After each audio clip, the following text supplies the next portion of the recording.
Hello everyone, I am Sharang Katti. आज का important update, NEET 2025 application started. So official website आप देख सकते हो। आज 7 फरवरी है और 7 फरवरी से 7 मार्च तक ये फॉर्म चलने वाला है। सो इसके कुछ डिटेल्स बताने के लिए इसका पहला नोटिफिकेशन हम देखेंगे।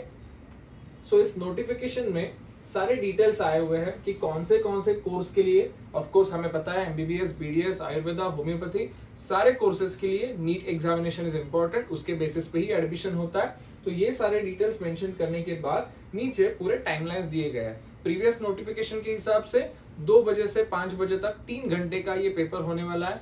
जो मोस्ट अवेटेड टॉपिक था जिसमें हमें डेट ऑफ एग्जामिनेशन पता नहीं था, वो भी क्लैरिफाई कर दी है। सो 4 मई संडे 1 मई का जो रहता है उस टाइम पे ये आपका एग्जामिनेशन होने वाला है। सो कुछ details about examination time table. So time table के हिसाब से हमें एडमिट कार्ड और सिटी एडवांस सिटी इंटीमेशन जो आता है उसकी डिटेल्स ऑलरेडी पब्लिश हो चुके हैं। सो जो हम फॉर्म भरेंगे वो 7 फरवरी से 7 मार्च तक ये एप्लीकेशन रहेगा। 7 मार्च के बाद इस साल एक विंडो एडिशनल दिया गया है कि अगर कुछ करेक्शन आपको करना भी है तो करने के लिए एक विंडो 3 दिन के लिए रहेगा। सो ये क्या अपडेट हो सकता है, क्या आप करेक्ट कर सकते हो, ये अभी तक मेंशन नहीं है। सो वो करेक्शन विंडो एटलीस्ट अवेलेबल है, ये एटलीस्ट इस साल के टाइमलाइन में बताया गया है। उसके बाद कुछ डिटेल्स दिए गए कि fee structure for open merit क्या रहेगा, ईडब्ल्यूएस, ओबीसी सब कैटेगरी वाइज क्या क्या रहेगा। अब एग्जामिनेशन के टाइम टेबल के हिसाब से हमारा जो एडमिट कार्ड निकलता है उसके पहले एक एडवांस सिटी इंटीमेशन आता है। जो हमने टेस्ट सेंटर्स दिए रहते हैं उसमें से आपको कौन सा एलोकेट हो चुका है एटलीस्ट ये पता चलता है। वो हमें पता चलने वाला है 26 अप्रैल को। एक्चुअल एग्जाम से पहले 3 दिन 1 मई को हमें पता चलेगा कि आपका एडमिट कार्ड एग्जैक्ट कौन से सेंटर पे आपका एग्जामिनेशन होने वाला है और आपकी एग्जामिनेशन 4 मई को होने वाली है। ये तो होते हैं बेसिक डिटेल्स। अब नेक्स्ट पेज पे उन्होंने बाकी डिटेल्स भी कुछ मेंशन किए कि आपको एक बार ही फॉर्म भरना है, सारे करेक्ट डिटेल्स के साथ ही भरना है। Email ID and mobile number आपका यूज करो या फिर पेरेंट्स का यूज करो ताकि वो एंड तक एडमिशन तक कम्युनिकेशन आपका उस पर ही होने वाला है। सो ये इंपॉर्टेंट नोटिफिकेशन है, ऑफिशियल वेबसाइट पे आप एक बार पढ़ लीजिए। और हमारा जो नीट 2025 का फॉर्म एग्जैक्टली कैसे भरना है, ये मिस्टेक ना हो इसके लिए पूरा डेमोन्स्ट्रेशन दिखाने वाला हूँ। थोड़ा टाइम लेंदी रहेगा बट ये पूरा देख लीजिए और उसके बाद ही अपना फॉर्म भरना स्टार्ट कीजिए।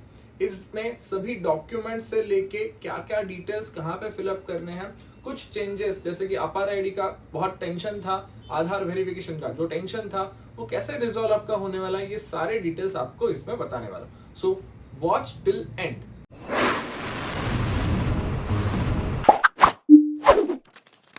सो बेसिकली ये ऑफिशियल नीट का वेबसाइट जो है इसको थोड़ा सा आप स्क्रॉल डाउन करोगे तो कैंडिडेट एक्टिविटी नजर आएगा। वहां पे एप्लीकेशन का लिंक अवेलेबल है तो उस पर आपको क्लिक करना है। क्लिक करने के बाद आपको ये 3 विंडोज नजर आएंगी। लेफ्ट हैंड साइड की जो विंडो है वहां पे आपको जो भी जहां पे भी आपके एग्जामिनेशन सेंटर्स है उसकी लिस्ट मिल जाएगी। इंफॉर्मेशन बुलेटिन जो सभी रूल्स मैं आपको बताने वाला हूँ ये इस ब्रोशर के थ्रू ही बताने वाला हूँ, तो वो आपको डाउनलोड कर सकते हो, पीडीएफ के थ्रू आप मिल सकता है। लॉगिन विंडो जो है, जो ऑलरेडी रजिस्टर करने के बाद कुछ आधा फॉर्म भर दिया और बाकी का बचा हुआ फॉर्म भरना है या फिर कुछ आगे का एक्टिविटीज करना है तो उसके लिए यूजफुल रहेगा। And third important part, new registration window. So new registration window जो है उसमें आपको क्लिक करते हुए स्टार्ट करना है अपना एप्लीकेशन फॉर्म। सो न्यू पे क्लिक करने के बाद आपका ऑफिशियल फॉर्म स्टार्ट होता है। पहले जो इंस्ट्रक्शंस मिलेंगे वो जनरलाइज इंस्ट्रक्शंस है, वो आपको पढ़ लेने हैं और ये सब उनमें आपको ये भी डिटेल्स मिलेंगी कि आपको फॉर्म भरते हो क्या क्या नेसेसिटीज है। तो वो सब पढ़ने के बाद यहाँ पे चेक बॉक्स आएगा, उस पर क्लिक करना है and click here to proceed पे क्लिक करना है। So first page of the form जिसमें आपके पर्सनल डिटेल्स है, एक एक इंस्ट्रक्शन प्रॉपरली पढ़ लीजिए और उसको प्रॉपरली फॉलो भी कीजिए। जैसे कि पहले लिखा है कि आपके 10th के मार्कशीट के हिसाब से आपको नाम लिखना है। सो पॉसिबल है अभी फॉर्म भरते वक्त तो ऑर्डर क्यों ना फॉलो करें हम, तो जो भी जैसा भी वहां पे ऑर्डर है, जैसा कि मेरा नाम, मैंने स्टेट बोर्ड ऑफ महाराष्ट्र से मैंने एजुकेशन किया है तो हमारे यहाँ पे पहले सरनेम आता है तो कट्टी शारंग अभय ऐसे यहाँ पे नाम मेरा आएगा। किसी का सीबीएसई से रहेगा उसका first name, middle name, last name ऐसा है तो वो वैसा राइट डाउन कर सकता है। आईसीएसई वाला, आईजीसीएसई वाला जो भी अपना अपना स्प्रेड बोर्ड रहेगा उसके हिसाब से आपका नाम यहाँ पे आएगा। So candidate name capital small कुछ भी चलेगा, I have kept capital properly visible होने के लिए, और नीचे फादर्स नेम, मदर्स नेम और बर्थ डेट, जेंडर, ये सारे डिटेल्स भरने हैं। ये भी डिटेल्स आपको एज पर 10th मार्कशीट ही फिलअप करने के लिए बोले गए हैं। सो फादर्स नेम, मदर्स नेम मेरे मार्कशीट में सिर्फ फर्स्ट नेम है तो इसीलिए मैंने फर्स्ट नेम मेंशन किए हैं, बट आपके मार्कशीट पे फुल नेम रहेगा या फिर फर्स्ट नेम लास्ट नेम रहेगा तो आप वैसा यहाँ पे मेंशन कर सकते हो। फॉर एग्जांपल मेरे पापा का अगर पूरा नाम रहता तो अभय कट्टी ऐसा यहाँ पे मेंशन रहता, स्वाति कट्टी ऐसा यहाँ पे मेंशन हो सकता था। अब आपको ये डिटेल्स भरने के बाद इसी डिटेल्स को रिपीट करना है कंफर्मेशन के पेज पे यहाँ पे। तो यहाँ पे फर्स्ट नेम आपका फादर्स का जैसे आपने ऊपर लिखा था वही लिखना है, मदर्स नेम फर्स्ट नेम जैसे लिखा था वही लिखना है, आपका पूरा नाम यहाँ पे आ जाएगा। कॉपी पेस्ट का ऑप्शन उन्होंने ब्लॉक कर दिया है तो आपको फिर से टाइप ही करना पड़ता है। बर्थ डेट आपका यहाँ पे रिपीट कीजिए, जेंडर आपका रिपीट कीजिए और नीचे आपका प्रेजेंट एड्रेस तक आपको आना है। वहां पे आपको premises number, name of building वगैरह आपको लिखने का मौका मिलेगा, लोकेलिटी, सब लोकेलिटी ये आपको लिखने का मौका मिलेगा, country, state, district, pin code. थोड़ा ऊपर नीचे हो गया तो चलेगा क्या, यहाँ पे कुछ पोस्टल कम्युनिकेशन वैसे तो होगा नहीं, बट स्टिल आपके पास अभी भी चांस है, तो why to make a mistake, आप प्रॉपरली स्पेलिंग चेक करके भर दीजिए। यहाँ पे और एक डाउट, आधार कार्ड के हिसाब से सर इसमें कुछ एक दो वर्ड्स नहीं है, ऊपर नीचे है या फिर आधार कार्ड में अपडेटेड नहीं, यहाँ पे मैं क्या भर सकता हूँ? कुछ इश्यू नहीं है, जो भी आपको एड्रेस आपका अभी का सही लगता है you can fill up that, so no issue. ये प्रेजेंट एड्रेस भरने के बाद इंपॉर्टेंट, सबसे ज्यादा इंपॉर्टेंट पार्ट आता है ईमेल एड्रेस और मोबाइल नंबर का। सो email ID and mobile number ये जो पार्ट है वो हमें यहाँ पे लिखना पड़ेगा, जिसपे आपका पूरा एडमिशन होने तक कम्युनिकेशन होने वाला है। सो आप किसी का भी अरे गरे का नंबर, ईमेल आईडी मत दीजिए, साइबर पे आप भरते हो तो भी किसी का भी दूसरे का नंबर मत दीजिए, अपना खुद का एडमिशन तक बोल रहा हूँ, ना कि एग्जाम तक, एडमिशन तक ओटीपी इस पे आते हैं, तो यहाँ पे ईमेल आईडी और मोबाइल नंबर प्रॉपरली दे दीजिए। ईमेल आईडी और मोबाइल नंबर कंफर्मेशन 2 बार लिखना पड़ता है, वो करने के बाद आपको नीचे ऑप्शनल नंबर पूछा जाएगा, मैंडेटरी नहीं है, आपको अगर दूसरा नंबर आपके पास अवेलेबल है दे दीजिए, बट आगे फॉर्म में इमरजेंसी नंबर के लिए और एक नंबर लगने वाला है, तो अगर आपके पास 3 नंबर है तो यहाँ पे दूसरा नंबर दे दीजिए, otherwise you can keep as a blank in alternate number. अब नेक्स्ट ऑप्शन आएगा प्रेजेंट एड्रेस, जैसा ही आपका परमानेंट एड्रेस भी है क्या, तो अगर है तो यहाँ पे डायरेक्टली चेक बॉक्स पे टिक करने के बाद ऑटोमेटिकली सब फिलअप हो जाएगा। अगर ऐसा नहीं है, आपको 2 एड्रेस अलग अलग से देने हैं, तो ऑफ कोर्स वो चेक बॉक्स पे टिक नहीं करना है, दूसरा एड्रेस जो भी आपने जैसे ऊपर से भरा था फिर से रिपीट करना है। अब आएगा पासवर्ड क्रिएट करने का चांस।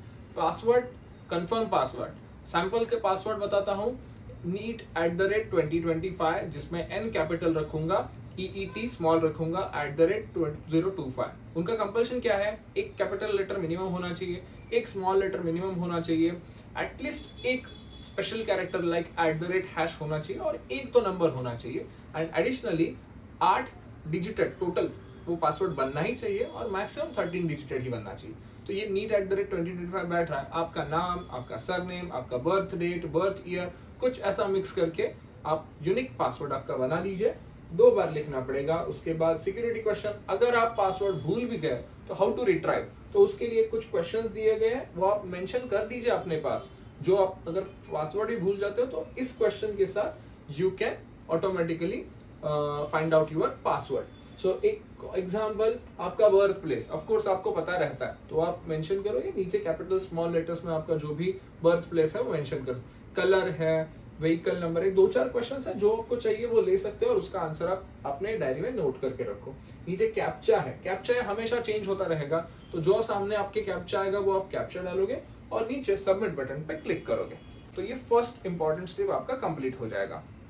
ये पूरा फॉर्म फिलअप करने के बाद एक क्रॉस चेकिंग के लिए एक बार विंडो आएगा, आप पूरा प्रॉपरली फॉर्म पढ़ लीजिए, स्क्रॉल डाउन कर लीजिए, नीचे हर एक चेक बॉक्स आएंगे कि आपका नाम सही है क्या, एड्रेस सही है क्या, मोबाइल नंबर सही है क्या, ईमेल आईडी सही है क्या, सबको टिक करना है और फाइनल सबमिट पे यहाँ पे आई एग्री करके सबमिट एंड सेंड ओटीपी पे क्लिक करना है। अब जब ये स्टेप करेंगे तो हमारे मोबाइल नंबर पे ओटीपी आ जाएगा और उस ओटीपी को हमें यहाँ पे एंटर करना है और आगे के स्टेप में जाना है।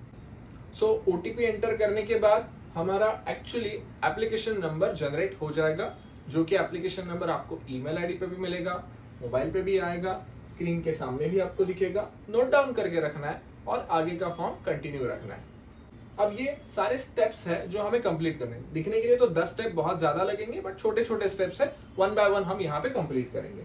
यहाँ पे रजिस्टर फॉर पर्सनल डिटेल्स पे मैं क्लिक करता हूँ। थोड़े डिटेल्स तो मैंने ऑलरेडी भर के रखे हैं, अब बचे हुए डिटेल्स में भरना स्टार्ट कर दूंगा। जैसे कि नेशनैलिटी, इंडियन, ओसीआई, जो भी आपका स्टेटस है आप सिलेक्ट कर लो। 90% स्टूडेंट का इंडियन ही रहेगा। एनआरआई कुछ स्टूडेंट्स हो सकते हैं, बट अभी के लिए तो मैं इंडियन के हिसाब से एक्सप्लेन कर रहा हूँ। इंडियन नेशनैलिटी आप सिलेक्ट कर लीजिए। एलिजिबिलिटी, इस साल का उनका स्पेशल नोट है, आपका सिर्फ यहाँ पे स्टेट मेंशन करना means not you will consider directly in a state quota of that particular state. तो आपका जो भी कोटा रहेगा ना वो डिपेंड रहेगा various clauses of that admission process. But जैसा सिंपल सी बात है, आप स्टेट ऑफ एलिजिबिलिटी आपके 12th के हिसाब से मेंशन कर सकते हैं। जैसे कि महाराष्ट्र वाले स्टूडेंट महाराष्ट्र में पढ़ रहे हैं तो ऑफ कोर्स यहाँ पे महाराष्ट्र आप लिख के आगे जा सकते हो। सो यहाँ पे आपका स्टेट रिस्पेक्टिव आपका आ जाएगा। Category, EWS, OBC, SC, ST, general, ये ऑप्शन आपके सामने है। तो अगर आपकी कैटेगरी जनरल है तो नो इश्यू, आपको कुछ भी डॉक्यूमेंट्स या फिर सर्टिफिकेट नंबर मांगेगा नहीं सिस्टम। बट अगर आप यहाँ पे कैटेगरी ईडब्ल्यूएस या फिर ओबीसी कुछ भी या फिर एससी एसटी कुछ भी सिलेक्ट करते हो तो आपको नीचे कास्ट के जो भी आपके सर्टिफिकेट्स रहेंगे उसके लिए क्वेश्चन पूछा जाएगा। सो यहाँ पे आपको मैं ओबीसी क्लिक करता हूँ और यहाँ पे नेक्स्ट क्वेश्चन आएगा ऑटोमेटिकली, आपके पास वैलिड कैटेगरी सर्टिफिकेट है क्या? तो अगर आप यस बोलते हो तो भी सर्टिफिकेट के नंबर, किस दिन बनाए थे और किस अथॉरिटी से बनाए थे, ये डिटेल्स आपको पूछेगा। अगर दूसरा ऑप्शन हम सिलेक्ट करते हैं कि हाँ अप्लाई डेट बट अभी तक मिला नहीं है, तो भी वो क्वेश्चन पूछेगा कि ठीक है आपके पास जो रिसिट रहेगा उसका नंबर और किस दिन आपका बनाने के लिए भेजा है वो डेट और किसके थ्रू आने वाला है उसका नाम, अथॉरिटी पर्सन का यहाँ पे आना चाहिए। तो ये डिटेल्स इंपॉर्टेंट है क्या? तो ऑफ कोर्स ये जो कास्ट सर्टिफिकेट रहता है ना, तो ईडब्ल्यूएस या फिर ओबीसी का वो 31 मार्च तक ही चलेगा।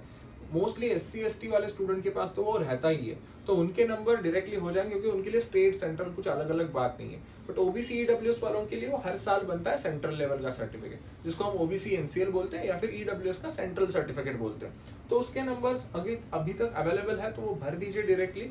Otherwise they have given option, so no need to worry. But आपको इस कैटेगरी से क्लेम करना पड़ेगा अगर आप वो बेनिफिट एडमिशन के टाइम लेना चाहते हो। अगर आप अभी आपके पास सर्टिफिकेट नहीं है तो we have claimed with open general merit के हिसाब से मैंने भर दिया, तो एडमिशन के टाइम आपको उस कैटेगरी में शिफ्ट होने का चांस नहीं मिलेगा इवन दो आपके पास डॉक्यूमेंट हो फिर भी। तो सिंपल सी बात है, यहाँ पे आप जो सिलेक्ट करेंगे उसके हिसाब से एक 1 2 3 4 5 नंबर डाल दीजिए, या फिर एकदम से परफेक्ट सजेशन ये दूंगा कि आप वो बनाने के लिए डाल दीजिए, एक छोटा सा रिसिट मिलेगा, रिसिट के नंबर के साथ हम कैरी फॉरवर्ड कर सकते हैं। नेक्स्ट स्टेप आता है हैंडीकैप का। अगर स्टूडेंट हैंडीकैप है तो यहाँ पे यस सिलेक्ट करके आगे जा सकते हैं। वो आगे कितने परसेंट, 40% से ज्यादा, 40% से कम, ये क्वेश्चन पूछेगा। अगर आपका स्टूडेंट हैंडीकैप नहीं है तो डायरेक्टली नो पे आप क्लिक करके आगे जा सकते हो। वो अगर हैंडीकैप है यस बोलने के बाद वो स्क्राइब के बारे में पूछेंगे, स्क्राइब चाहिए, एनटी की तरफ से चाहिए, आप खुद लेके आओगे, वगैरह वगैरह क्वेश्चन आएंगे। तो उसके लिए हैंडीकैप स्टूडेंट के लिए स्पेशल केस के लिए कुछ भी आप असिस्टेंस चाहते हो तो you can contact helpline, otherwise आपको नो सिलेक्ट करके आगे डायरेक्टली जाना है। डायबिटिक पर्सन असली में हो तो यस सिलेक्ट कीजिए, अगर आप नहीं हो तो नो सिलेक्ट करके आगे जा सकते हो। फैमिली, इनकम, रेसिडेंस, माइनॉरिटी, ये भी सारे डिटेल्स इंपॉर्टेंट है क्या? तो यस डेफिनेटली है। आप कहाँ पे रहते हो, अर्बन या फिर रूरल, आपका एरिया कौन सा है उसके हिसाब से सिलेक्ट कर लीजिए।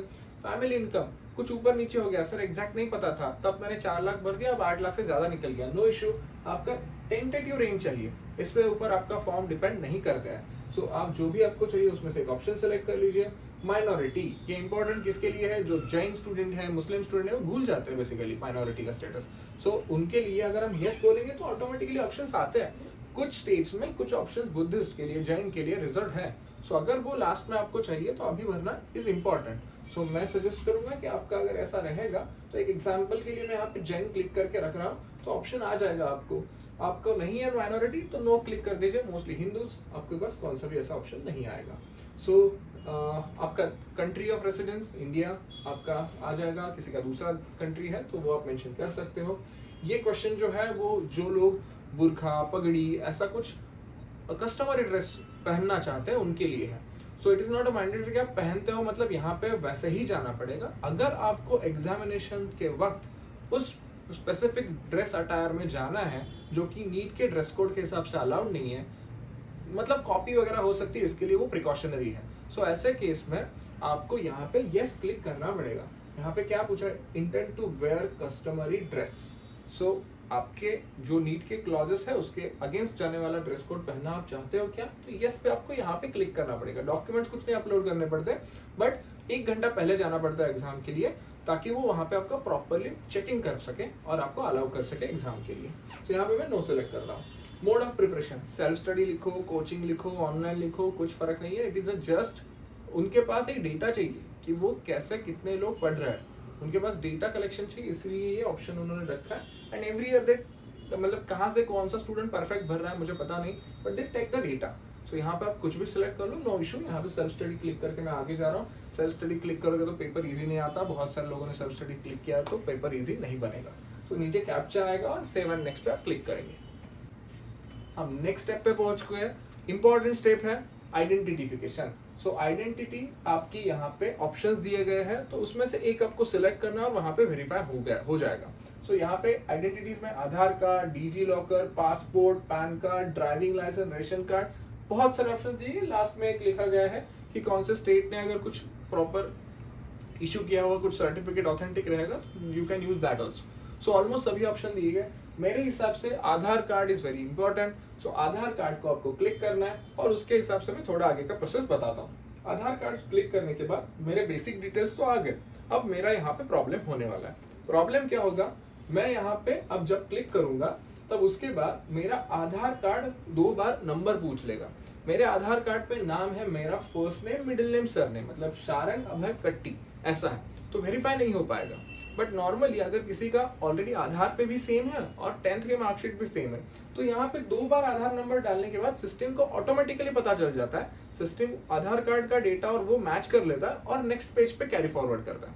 अब मैं यहाँ पे दूसरा वाला केस आपको दिखा सकता हूँ। वो जब आधार कार्ड मैच नहीं होगा ना, तब आपको प्रॉब्लम जब होगा तब क्या करना है। तो 2 बार यहाँ पे आपका आधार नंबर आप फिलअप करोगे और सबमिट करोगे। एरर वाला मैसेज आएगा, वहां पे नोट आती है कि आप फिर से एंटर करो 2 बार। तो एंटर करेंगे और सिस्टम आगे जाएगा। आधार कार्ड का नंबर एंटर किया, कैप्चा डाला और सबमिट पे क्लिक कर दिया। नेम मिसमैच का मैसेज आ गया मुझे। अब नेक्स्ट टास्क है मेरे लिए क्लोज पे क्लिक करना और फिर से 2 बार आधार नंबर सेम यहाँ पे एंटर करना है।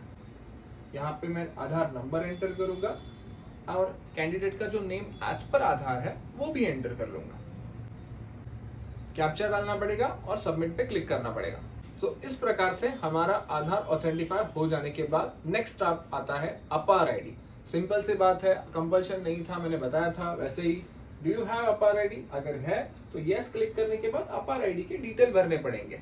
अगर आप नो पे क्लिक करते हो तो आपके पास अपार का आईडी ही नहीं है, तो वो आगे जाएगा, सिस्टम को ऑटोमेटिकली लेगी। तो यहाँ पे मैं नो क्लिक करता हूँ और सबमिट पे क्लिक करता हूँ। तो सब लोग जिनके पास अपार आईडी नहीं है या फिर है भी देना नहीं चाहते, तो नो पे क्लिक करके आगे जा सकते हैं। 5th इंपॉर्टेंट स्टेप, आपको आपके टेस्ट सेंटर्स देने पड़ेंगे यहाँ पे। सो नीट की एग्जामिनेशन का question paper medium, total 13 language में पेपर लिया जाएगा। जो आपके लिए सफिशिएंट अच्छा है वो इंग्लिश है, तो वो आप सिलेक्ट करोगे तो बेटर है। उसके बाद आपको 3 सेंटर्स इस बार देने हैं। नॉर्मली पहले 4 थे, बाद में 2 हो गया, अब इन साल से 3 फिर से ऐड कर दिए। तो यहाँ पे स्टेट सिलेक्ट करना है और दूसरे कॉलम पे आपको अपना डिस्ट्रिक्ट सिलेक्ट करना है। सो फॉर एग्जाम्पल मैं मुंबई से हूँ, तो मुंबई, नवी मुंबई, ठाणे, ये मेरे लिए 3 नियर बाय ऑप्शंस हो सकते हैं। तो मैं यहाँ पे 3 जस्ट एंटर कर रहा हूँ। आपके हिसाब से आपको जो नियर बाय है वो आप सिलेक्ट करोगे तो बेटर है। अब आपको father's occupation, mother's occupation, father's qualification, mother's qualification, थोड़ा ऊपर नीचे हो गया तो चलेगा क्या? तो यस चलेगा। आपके हिसाब से जो भी आपके फादर का एजुकेशन है वो आप यहाँ पे मेंशन कर दीजिए। थोड़ा ऊपर नीचे चलेगा क्या? तो 100% चलेगा। It is again a data collection. Same mother का भी भर दीजिए, कैप्चा डालिए और सेव एंड नेक्स्ट पे क्लिक कर दीजिए। अब बड़ा वाला स्टेप है 10th एंड 12th के डिटेल्स डालने हैं। सो फ्रेशर्स के लिए, रिपीटर के लिए, सो फ्रेशर्स जो आएंगे उनके लिए बहुत इजी बन जाता है। 10th पास्ट आएगा, ऑटोमेटिकली 2023 आप सिलेक्ट कर सकते हो, आपका ईयर आपको पता रहेगा। आपको 10th इक्विवेलेंट ऑटोमेटिकली आ जाता है। एरिया ऑफ, आपने 10th कहाँ से दिया था, वो अर्बन एरिया था, रूरल एरिया था, वो सिलेक्ट कर लीजिए। गवर्नमेंट स्कूल था, गवर्नमेंट एडेड था, प्राइवेट था, उसमें थोड़ा ऊपर नीचे हो गया तो नो इशू, बट आपको पता रहेगा सीबीएसई, आईसीएसई, आईजीसीएसई ये प्राइवेट होते हैं। स्टेट बोर्ड वाला शायद से प्राइवेट हो सकता है या फिर गवर्नमेंट एडेड हो सकता है। तो नॉर्मली गवर्नमेंट स्कूल हमारे यहाँ पे नहीं रहते हैं। तो वो सिलेक्ट करने के बाद उसका एरिया, स्टेट सिलेक्ट करना है, कौन से एरिया में आता है पर्टिकुलरली डिस्ट्रिक्ट के हिसाब से वो सिलेक्ट करना है। आपका बोर्ड कौन सा था, Maharashtra state board, ICSE, CBSE, वो सिलेक्ट करना है। अगर आपका बोर्ड अवेलेबल ही नहीं है तो अदर्स वाला भी ऑप्शन है, अदर्स सिलेक्ट करके आपके बोर्ड का नाम आप यहाँ पे मेंशन कर सकते हो। जो हमारा आगे का कॉलम है वो परसेंटेज वाला है, सबका रिजल्ट परसेंटेज में ही रहेगा। सो परसेंटेज आप सिलेक्ट कर लीजिए, बेस्ट ऑफ 5, बेस्ट ऑफ 6, जो भी आपका रहेगा 10th का रिजल्ट, उसमें से ऑब्टेन्ड मार्क और आपको एक्चुअली कितने मार्क्स में से एग्जाम था, टोटल मार्क्स यहाँ पे मेंशन करेंगे तो ऑटोमेटिकली यहाँ पे रिजल्ट आ जाएगा। रोल नंबर, यूनिक आईडी कोई बोलेगा, रोल नंबर बोलेगा, एक आपके मार्कशीट पर ऐसा एक नंबर रहता है जो कॉमन नहीं है, आपका ही पर्टिकुलर है, तो वो आपको यहाँ पे भरना है। उसके बाद आपके स्कूल का नाम, आपके स्कूल का नाम विथ सिटी सिर्फ मेंशन करो, पूरा एड्रेस लिखने की जरूरत नहीं है। स्कूल का शॉर्ट में नाम लिखोगे तो भी चलेगा, डॉट कॉमा अवॉइड करो, सिस्टम एक्सेप्ट शायद से नहीं करेगा तो प्रॉब्लम आपके लिए। तो यहाँ पे पूरा नाम और सिर्फ सिटी का नेम इज इनफ। तो वो भरने के बाद नीचे पिन कोड डालना है। वैसे ही 12th के डिटेल्स ऑलमोस्ट भरने पड़ेंगे। फ्रेशर रिपीटर के लिए ऊपर का कॉलम में कुछ दिक्कत नहीं आएगी। यहाँ पे अब मैं प्रेशर के लिए भर के दिखा रहा हूँ, रिपीटर के लिए भी एक ही पॉइंट चेंज होता है, बाकी कुछ नहीं। अपीयरिंग आ जाएगा 12th फ्रेशर वालों के लिए, क्योंकि अभी तक उनका रिजल्ट अवेटेड है, एग्जाम ही नहीं दी है शायद से। तो यहाँ पे अपीयरिंग आ जाएगा, ऑटोमेटिकली 25 फिलअप हो जाएगा। यहाँ पे कोड जो है ना वो 1 एक ही ऑप्शन मिलेगा, वो हमें यहाँ पे सिलेक्ट करना है। अब सेम ऊपर के जैसा ही अर्बन, रूरल, कौन से एरिया में कॉलेज आता है वो यहाँ पे सिलेक्ट करना है। Type of schooling, private, government aided जो भी है वो सिलेक्ट आपको करना है। उसके बाद आपका स्टेट, डिस्ट्रिक्ट जो भी है वो पूरा प्रॉपरली आपको सिलेक्ट करना है और नीचे का फॉर्म कंप्लीट करना है। अगर आप रिपीटर में आते हो तो यहाँ पे सिर्फ पास्ट स्टेटस आएगा और आपका अपीयरिंग ईयर यहाँ पे 2024, 3, 2 ऐसा कुछ बन जाएगा। ये 24 भरने के बाद बहुत सारे कोड्स अवेलेबल हो जाते हैं, तो उसमें पूरा ब्रोशर में मेंशन्ड है, बट ये डायरेक्टली इनडायरेक्टली हमारे एडमिशन प्रोसेस के साथ कुछ भी लिंक नहीं है। So 02 is normally preferred code for repeaters, but as per the conditions 3, 4, 5, 6 ये कोड्स रहते हैं। बाकी डेटा तो सेम है और ऑटोमेटिकली पास्ट लिखने के बाद आपका नीचे जैसे 10th के लिए हमें परसेंटेज पूछे गए थे, कितने में से कितने आपके मार्क्स थे, यहाँ पे भी सिस्टम पूछेगा, वो हमें एंटर करने पड़ेंगे and we can proceed ahead. So ऐसे 10th और 12th के डिटेल्स, कॉलेज का नेम, वहाँ का उसका शॉर्ट में एड्रेस, पिन कोड, ये पूरा भरना है। नीचे कैप्चा आएगा, कैप्चा एंटर करना है और सेव पे क्लिक करना है। क्वालिफिकेशन की स्टेप के बाद नेक्स्ट और एक स्टेप है 7th नंबर का एडिशनल डिटेल्स। जैसे कि ट्विंस अगर कोई है तो यस बोल के, आप अगर सच में ट्विंस हो तो दूसरे जो भी आपके आप ब्रदर सिस्टर जो भी आपका रहेगा उसके 10th के डिटेल्स यहाँ पे भरने पड़ते हैं। अगर आप ट्विंस नहीं हो तो डायरेक्टली नो पे क्लिक करके आगे जा सकते हो। बाकी जो एडिशनल डिटेल्स पूछे जाएंगे कि इससे पहले आपने नीट का एग्जाम दिया है क्या, अगर दिया है तो जो भी काउंट रहेगा कितने बार वो यहाँ पे मेंशन करना रहता है, नहीं दिया है तो नो पे क्लिक करेंगे, ऑटोमेटिकली वो ऑप्शन चला जाएगा। बर्थ कहाँ का है, इंडिया में है तो आप country as per that mention कर लीजिए। ओसीआई कैंडिडेट्स का बर्थ दूसरे कंट्री में रहेगा तो वो भी आप यहाँ पे मेंशन कर सकते हो। स्टेट आपका जो भी है वो मेंशन कर दीजिए और आपका डिस्ट्रिक्ट बर्थ का जो भी है वो मेंशन कर दीजिए। कैप्चा डालिए और सेव एंड नेक्स्ट पे क्लिक करके आपका ये भी स्टेप खत्म हो जाएगा। 8th नंबर का जो स्टेप है वो इमरजेंसी डिटेल्स के लिए। इमरजेंसी डिटेल्स के लिए हमारा एक मोबाइल नंबर और ईमेल आईडी चाहिए। सो मोबाइल नंबर एक दूसरा देना पड़ेगा, ईमेल आईडी एक दूसरा देना पड़ेगा, कैप्चा डालना पड़ेगा। गेट ओटीपी पे क्लिक करने के बाद 2 ओटीपी अलग अलग ईमेल पे मोबाइल पे आएंगे, तो वो भी इंपॉर्टेंट है। किसी भी दूसरे, फिर से बता रहा हूँ, साइबर पे आप भरते वक्त दूसरे किसी के भी ईमेल आईडी मत दीजिए, आपके पेरेंट्स या फिर आपका ही ईमेल आईडी देंगे, मोबाइल नंबर देंगे तो बेटर हो जाएगा। ओटीपी डालने के बाद वेरीफाई एंड नेक्स्ट पे क्लिक करना है। सेकेंड लास्ट विंडो तक हम पहुंच चुके हैं। सेकेंड लास्ट विंडो तक हमें ये सारे इंपॉर्टेंट डॉक्यूमेंट्स अपलोड करने पड़ेंगे। इस साल का थोड़ा चेंज, जो मैंने अपार आईडी का चेंज बोला था वो तो एक है ही, but in addition to that आपको डॉक्यूमेंट्स अपलोड करते वक्त आपके डॉक्यूमेंट्स के नाम भी रीनेम करने पड़ेंगे। बहुत सारे डॉक्यूमेंट्स जो है उनके आपने रिसाइज तो करके रखे होंगे बट रीनेम करके नहीं रखे होंगे। फॉर एग्जाम्पल पहले जो बोला गया है वो फोटो का व्हाइट बैकग्राउंड, प्रेफरेबली, ये वर्ड प्रॉपरली मेंशन्ड है कि आपका नीचे नाम नहीं भी रहेगा तो इट्स ओके, बट अगर लिखा है तो आप उस पे आपका नाम और नीचे जिस दिन क्लिक किया है उसका डेट आप मेंशन करने वाला फोटो यहाँ पे अपलोड कर सकते हो। सैंपल फोटो मैं मेरे यहाँ पे प्रेजेंटेशन में दिखाता हूँ, वैसे फोटो एक्चुअली एक्सपेक्टेड हम कंसिडर कर सकते हैं। सो ये फोटो है, फोटो व्हाइट बैकग्राउंड पे है, क्लियरली विजिबल है, 80% पोर्शन इसमें हमारे इमेज जो है उसमें फेस का कवर हो रहा है और नाम आया है, first name last name is enough, और एक डेट लेटेस्ट है ये फोटो, ये दिखाने के लिए है। ऑफ कोर्स आप जिस दिन क्लिक करोगे उसका वो डेट डालना है। सो मेंशन किया कि 1 जनवरी के बाद वाला फोटो चलेगा। यस, तो ये ऐसा पोस्ट कार्ड साइज फोटो, एक पासपोर्ट साइज फोटो, एक छोटा रहता है उसको हम बोलते हैं पासपोर्ट साइज, जो बड़ा रहता है उसको बोलते हैं 4x6 इंचेस का, उसको हम बोलते हैं पोस्ट कार्ड साइज। ये 2 फोटो हमें जरूरत है। इन एडिशन टू दैट हमें सिग्नेचर अपलोड करना पड़ेगा, तो ब्लैक कलर यूज कर लीजिए और ये व्हाइट पेज पे ऐसा सिग्नेचर लेके रखिए। और thumb impressions, normally finger impressions हम इसको बोलते हैं, 10 के 10 उंगलियों के इंप्रेशंस हमें लेने पड़ते हैं स्टैम्प पैड से, तो ये ऐसे आपके इंप्रेशंस आप यहाँ पे लेने पड़ेंगे और आपको ये भी अपलोड करने हैं। इन एडिशन टू दैट इस बार मार्कशीट्स और पासिंग सर्टिफिकेट्स ये अलग अलग अपलोड करने के लिए बोला गया है। तो एग्जांपल के तौर पे बताता हूँ, सीबीएसई वालों के लिए तो सेम ही रहेगा क्योंकि उनका मार्कशीट भी ये है, पासिंग सर्टिफिकेट भी ये है, तो वो सेम डॉक्यूमेंट 2 बार एक कॉपी करके रीनेम करेंगे और वो अपलोड कर लेंगे। स्टेट बोर्ड वालों के लिए क्या है, जो पिंक कलर का है ना महाराष्ट्र स्टेट बोर्ड के लिए, तो वो एक बार आप मार्कशीट जैसा अपलोड करोगे और दूसरा पासिंग सर्टिफिकेट नीचे के स्लाइड पे आपको दिखाता हूँ। आईसीएसई वालों के लिए भी यही है, मार्कशीट उनके पास एक रहता है जिसपे ग्रेड नहीं है, मार्क्स रहता है, और पासिंग सर्टिफिकेट अगर हम देखेंगे तो स्टेट बोर्ड का ऐसा चेंज हो गया, तो और सीबीएसई का मैंने सेम ही रखा है, और आईसीएसई का सिर्फ यहाँ पे जहाँ पे मार्क्स थे वहां पे उनका एक एक्चुअली ग्रेड रहता है, तो उसके साथ आईजीसीएसई का भी ऐसा ही रहेगा, same you can upload that. तो यहाँ पे आपको सेम डॉक्यूमेंट्स रीनेम करना है। अगर सीबीएसई का है तो कुछ आपको तकलीफ लग सकती है कि सर हमारे पास तो दूसरा है नहीं, but you have to upload same. CBSE छोड़ के आईसीएसई और स्टेट बोर्ड के लिए सॉल्यूशन है, तो मैंने यहाँ पे वो दिखाया।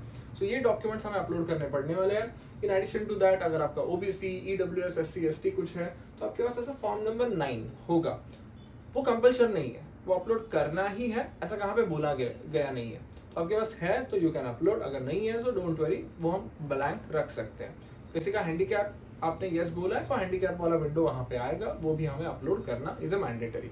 एंड लास्ट डॉक्यूमेंट्स एक सबको कॉमनली पूछा गया है, वो है आधार कार्ड। आधार कार्ड में क्यों बोल रहा हूँ, एड्रेस प्रूफ, आपका जिस पे भी एड्रेस रहेगा यू कैन अपलोड दैट। आपका आधार कार्ड पे एड्रेस रहता है तो प्रेफरेबल यही रहेगा कि वो आप अपलोड कर दो। यहाँ पे स्पेसिफाइड नहीं है कि यही डॉक्यूमेंट चाहिए, तो जिस पे आपका एड्रेस रहेगा यू कैन अपलोड दैट। सो ये आपका एज अ प्रूफ हम सारे डॉक्यूमेंट्स मेंशन किए गए वो हमें यहाँ पे अपलोड करने हैं।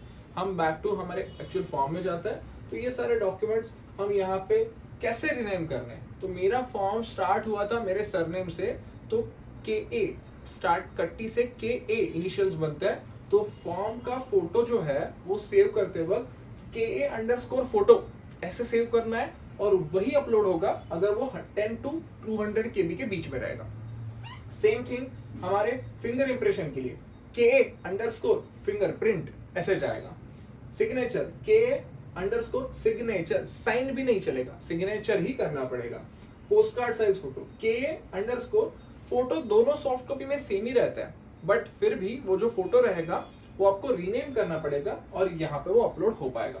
कैटेगरी सर्टिफिकेट ऑप्शनल लिखा है प्रॉपरली, सो ऑप्शनल है, सो हम वहाँ पे अपलोड करना है, आपके पास अवेलेबल है तो कर दीजिए, नहीं है don't need to worry. 10th का मार्कशीट अलग लिखा गया है, KA_ आपके जो इनिशियल्स रहेंगे, जैसे सचिन तेंदुलकर के नाम से हमने फॉर्म स्टार्ट किया है तो स्टार्ट सचिन से है तो SA आएगा। फॉर्म अगर तेंदुलकर सचिन ऐसे फिलअप किया है तो TE इसके हिसाब से पहले आएगा, कि हर एक का अलग अलग आएगा, हर एक एप्लीकेशन के हिसाब से KA, SA, PA जो भी आपका इनिशियल रहेगा वो आएगा। वैसे ही यहाँ पे जो दिखाया गया है वैसे आपको रीनेम करना है। सो ये class X marksheet KA_ class X certificate ऐसे ही अपलोड करना है। KA_ एड्रेस प्रूफ, आधार कार्ड का कॉपी यहाँ पे अपलोड करना है। डायमेंशंस मेंशन किए गए 300 यहाँ पे अच्छा साइज दिया गया है PDF में, इसीलिए ऊपर के JPG के जो है उनका साइन छोड़ के बाकी 200 KB तक का ऑप्शन है। जस्ट एक सैंपल के लिए आपको एक फोटो अपलोड करके दिखाता हूँ, वैसे ही आपको सारे फोटो अपलोड करने हैं। बहुत बार क्या होता है कि लोग क्रॉप यहाँ पे करना चाहते हैं और प्रॉपरली क्रॉप नहीं कर पाते। तो सिंपल सी बात है, जो भी क्रॉपिंग करना है ना आपको, आपके पीसी में, डेस्कटॉप में ऑफलाइन लेवल पे कीजिए, फोटो सिग्नेचर रेडी रखिए, और जो फोटो आपका यहाँ पे आएगा, यहाँ पे जस्ट अनिश सर का फोटो आया है, तो यहाँ पे मैं क्रॉप वगैरह कुछ नहीं कर रहा हूँ। यहाँ पे ऑप्शन है ओरिजिनल अपलोड, जो जो मैंने फोटो सिलेक्ट किया वो पूरा अपलोड कर दो। अगर आपने बड़ा फोटो लिया और बड़ा पेपर लिया और अपना फोटो इतना ही है, तो आपको क्रॉप करना पड़ता है। तो ऑफलाइन लेवल पे कर लो ना, प्रॉपर क्रॉप कर लो ना। अब वो फोटो बन चुका है, तो देन यहाँ पे सिर्फ दिखते वक्त इतना ही फोटो दिखेगा, एंड आपको यहाँ पे क्लिक करना है, सबमिट करना है। सो सिंपल सी बात है। वैसा ही आपको सेम, आपको यहाँ पे सिग्नेचर, इंप्रेशन, आगे के सारे डॉक्यूमेंट्स, ये सब अपलोड करने हैं। सब डॉक्यूमेंट्स अपलोड होने के बाद कैप्चा डालना है और यहाँ पे सेव एंड नेक्स्ट पे क्लिक करना है। एक बार आपको पूरा फॉर्म प्रीव्यू में देखने का मौका मिलेगा। एंड तक पूरा फॉर्म प्रॉपरली रीड कर लीजिए। आपके डॉक्यूमेंट्स भी नीचे आएंगे, वो भी आप प्रॉपरली देख लीजिए। अब सभी पॉइंट से आपका फॉर्म परफेक्ट है ये नजर आने के बाद नीचे जो चेक बॉक्स दिए जाएंगे उस पर क्लिक करके फॉर्म सबमिट कर दीजिए। फॉर्म सबमिट होने के बाद एक लास्ट में जो हमने प्राइमरी ईमेल आईडी दिया था उस पर भी ओटीपी डाल के आपको वेरीफाई कर लेना है। सो अब वो स्टेप आने के बाद यहाँ पे आपको क्लिक करना है, ईमेल आईडी पे ओटीपी आएगा वो डालना है और ईमेल भी वेरीफाई कर लेना है। प्रीवियस जो विंडो में किया था वो इमरजेंसी मोबाइल और इमरजेंसी ईमेल आईडी किया था, अब प्राइमरी ईमेल भी वेरीफाई हम करके लेंगे। ईमेल आईडी भी वेरीफाई होने के बाद पे एग्जामिनेशन फी पे जाना पड़ेगा। जो भी आपका 1700, 1600 जो भी फी स्ट्रक्चर रहेगा उसके हिसाब से यहाँ पे ऑनलाइन पेमेंट की गेटवेज मिलेंगे। यहाँ पे UPI, net banking, debit card, credit card ऐसे ऑप्शंस अवेलेबल है। सूटेबल ऑप्शन को आपको सिलेक्ट करना है और आपका पेमेंट सक्सेसफुल होने के बाद ही आपका फॉर्म कंप्लीट होगा। कंफर्मेशन पेज आपके ईमेल पे भी आ जाएगा, बट जो सामने आएगा वो डाउनलोड करके पीडीएफ रखिए। पॉसिबल है तो प्रिंट आउट निकाल के आपके पास एक एज अ प्रूफ मेंटेन कीजिए। सारी डिटेल्स, आपका application number, password note down कर लीजिए, ताकि फ्यूचर जो भी admit card download, advance city intimation जो भी लगेगा उस टाइम आपको भागा दौड़ी ना करनी पड़े। सो थोड़ा फॉर्म लेंदी जरूर रहेगा, बट सिंपल फॉर्म है। सो ये अगर आप वीडियो प्रॉपर देखने के बाद अपना फॉर्म भरते हो तो डेफिनेटली आई कैन से आप कुछ भी मिस्टेक नहीं करोगे। सो होपफुली आपको ये सब कुछ समझ में आ चुका होगा। अगर फिर भी कुछ भी क्वेरीज आती है तो you can contact our helpline. Thank you so much and all the best.